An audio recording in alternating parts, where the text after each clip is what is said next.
Good morning, good afternoon, good evening. Talking to you guys about this push workout. I'm going to go over the dynamics, why I created it, a little bit about my shoulder, what's going on, and then go through the exercises and explain a little bit, give you guys a little bit of information about each thing I'm doing. So this whole workout's a push workout. Everything I am doing is aimed at progressive overload and muscle hypertrophy. How I do that is I do 3 sets of 8 to 12 reps for each exercise. So I do the most amount of weight that I can handle while still having a fluent plane of motion, no jerking and just hurling the weights around and ego lifting. So I do the heaviest I can do is 8 to 12 reps.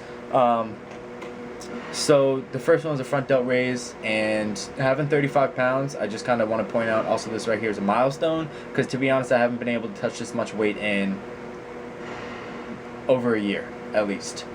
I have 50s and I got them up for 10 and I was thrilled, I was ecstatic. And to be honest, I do not care that that's not a lot of weight. It's progression for me. I am okay with it. I am ready. I'm not letting my ego get the best of me. I'm not going to re-injure myself. I'm ready. I'm firing on all cylinders, and I am hyped about making some gains, baby. Third exercise that I'm doing is a superset. The superset is a tricep rope extension followed by a side lateral raise, and I'm going to talk to you guys for a second about supersets. Supersets are basically just what I said. It's doing 2 exercises without any rest interval in between, so you're doing them back to back. So here I'm doing 3 sets. I think I did 12 reps for the tricep rope extension, no time in between. Obviously I switched my camera out to a different angle, and I'm going right into a side lateral raise. The reason that you can do this is because you're working, I know it's recommended to give yourself a little bit of time in between exercises, but that's usually for you working the same muscle group. So since I'm working different muscle groups, I can go right into the next exercise. Supersets dramatically cut down your time in the gym.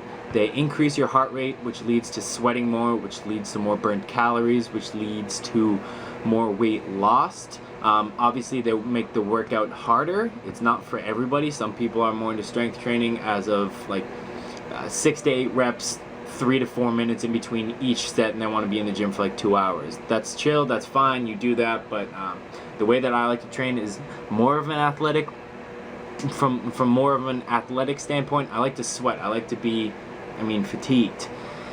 And so that's what I can accomplish with supersets, and it also fits my schedule because being in school, I do not have that much time to be hanging around in the gym doing whatever. I give myself a window of an hour, maybe an hour and a half at most, absolute most, and I really accomplish that every single time because half my workout is supersets, half of them are just plain exercises that I put.